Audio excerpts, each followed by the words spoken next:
Tarde, pessoal. Aliás, nem sei em que horário vocês estão assistindo esse vídeo, tá? Mas hoje, então, aqui vai ser o sermão de Santo Antônio aos Peixes, tá bom? É um sermão de 1654, tá? Padre Antônio Vieira, pessoal, ele é português, como eu já disse. Eu vou fazer uma rápida retomada da vida dele para que vocês entendam um pouco o contexto desse sermão. Então, ele nasce em 1608 em Lisboa, tá bom?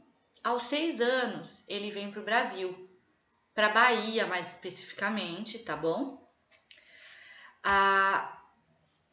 E ele morre na Bahia aos 89 anos, tá bom? Ele morre em 1697, ok?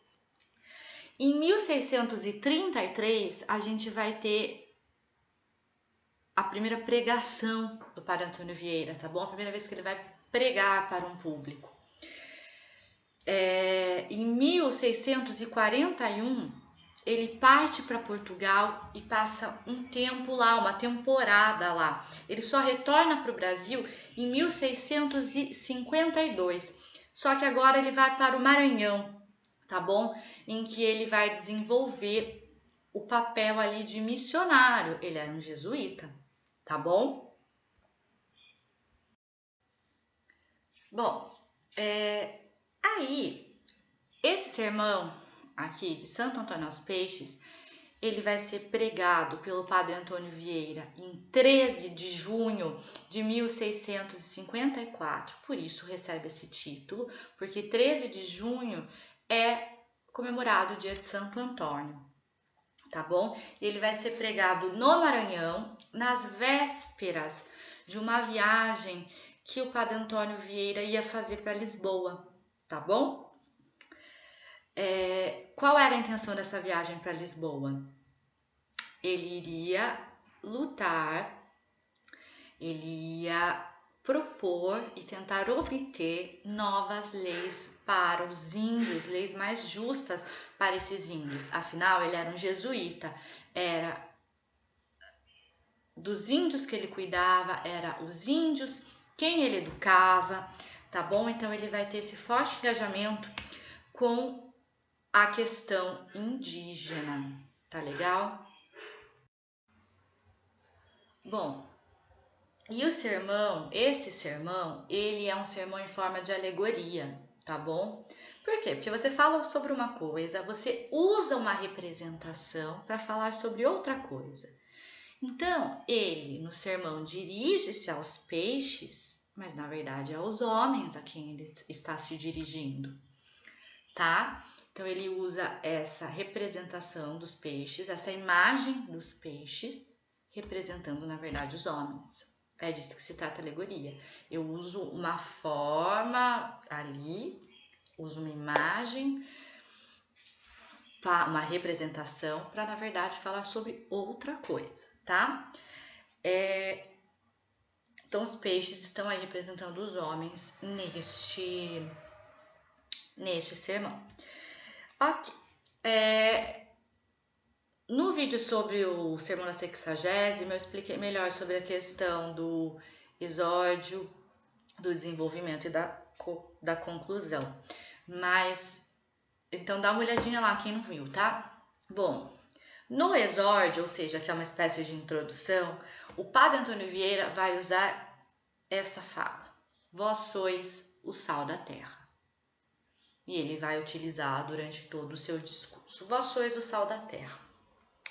Então, o que ele quer dizer com isso? Ele está dizendo que os pregadores são o sal da terra, tá bom? Por quê? Porque cabe aos pregadores acabar com a corrupção na terra. Ou seja, é missão dos pregadores instruírem quanto à questão moral dos indivíduos, tá bom? Guiar os seus fiéis por um caminho justo, moralmente correto, tá?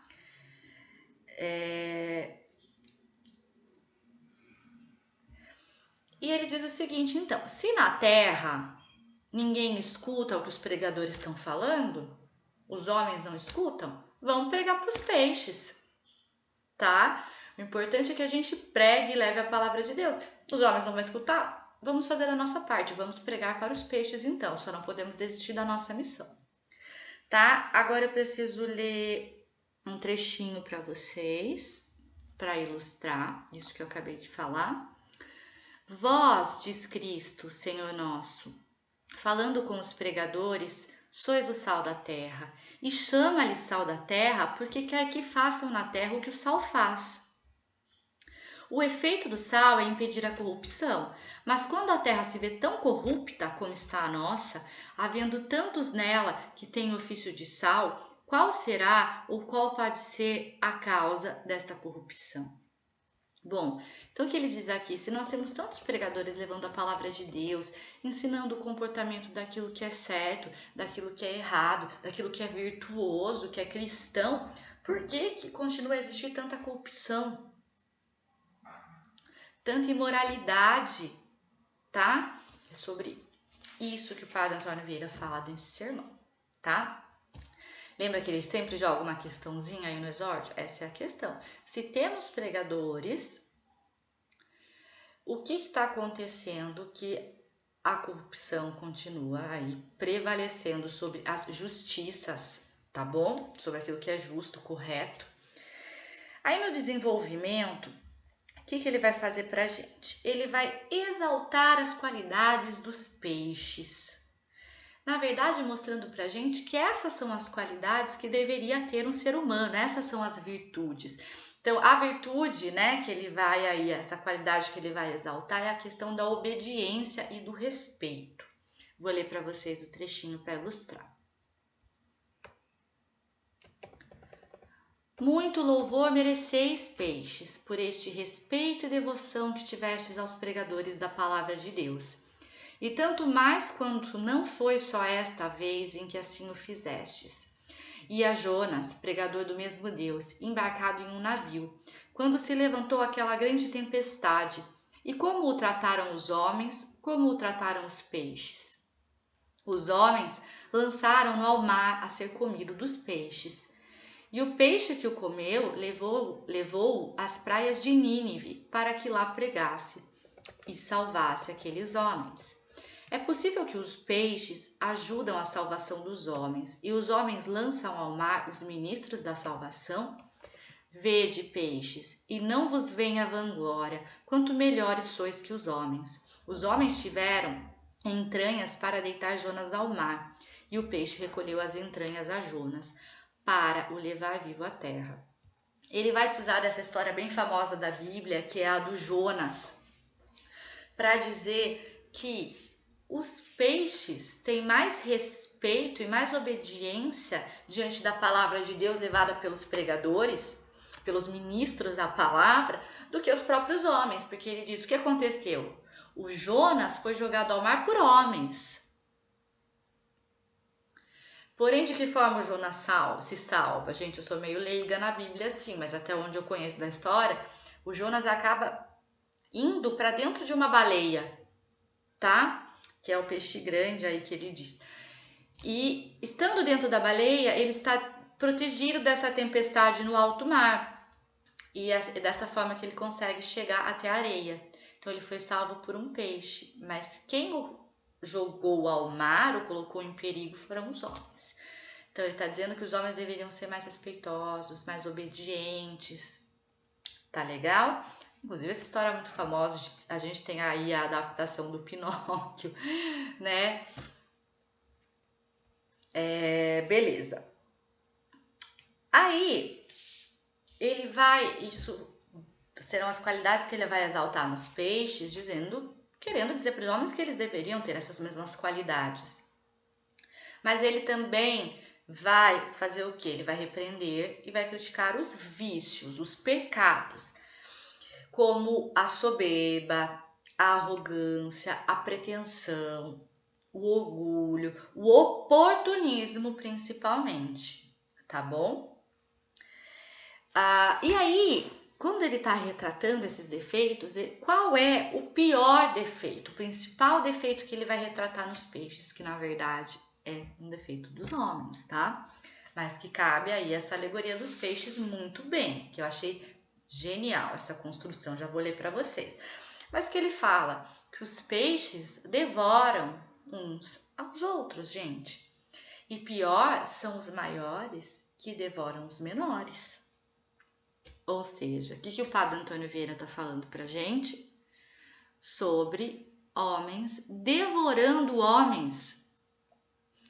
Ou seja, a exploração do mais fraco pelo mais forte. E aí, quando a gente fala dessa questão da exploração, o que a gente vê muito bem retratado aí, ele está fazendo uma denúncia ao comportamento da coroa portuguesa, que explorava, que tomava para si tudo aqui do Brasil que era produzido. Está falando desse tipo de corrupção, desse tipo de exploração, a exploração colonial de uma forma geral. Está falando também dos grandes fazendeiros aí, que exploravam os índios, no sentido da escravização mesmo indígena, tá bom? Ou seja, quem detinha o poder político e o material, né, fazia o quê? Explorava os mais fracos, os indefesos, aqueles que não tinham ninguém que lutasse por eles. E esse é o papel do Antônio Vieira. Ele está indo lá para Lisboa lutar por condições mais favoráveis para os índios. Ele está lutando por esses mais fracos, nesse caso aqui. Então, essa é a grande sacada. Então, vejam aí, Padre Vieira era o quê? Um homem da igreja, mas ele está fazendo uma denúncia social contra a coroa portuguesa. Ele está fazendo uma denúncia de exploração, de escravização e contra grandes latifundiários, tá? Então, vejam assim, a grandeza disso para aquele período, tá bom? Crítica e denúncia social, tá? Vou ler para vocês o trechinho que ele fala essa questão da voracidade. São 2 trechinhos curtos, prometo. Os homens, com suas más e perversas cobiças, vêm a ser como os peixes que se comem uns aos outros. Tão alheia a coisa é, não só da razão, mas da mesma natureza, que sendo todos criados no mesmo elemento, todos cidadãos da mesma pátria e todos finalmente irmãos, vivais de vos comer. Santo Agostinho, que pregava aos homens, para encarecer a fealdade deste escândalo, mostrou-lhe nos peixes. E eu, que prego aos homens, para que vejais quão feio e abominável é. Quero que o vejais nos homens. Então, os peixes comem uns aos outros, assim como os homens fazem uns com os outros. Diz Deus que comem os homens não só o seu povo, senão declaradamente a sua plebe meam, porque a plebe e os plebeus, que são os mais pequenos, os que menos podem e os que menos avultam na república, estes são os comidos. E não só diz que os comem de qualquer modo, senão que os engolem e os devoram, qui devorante.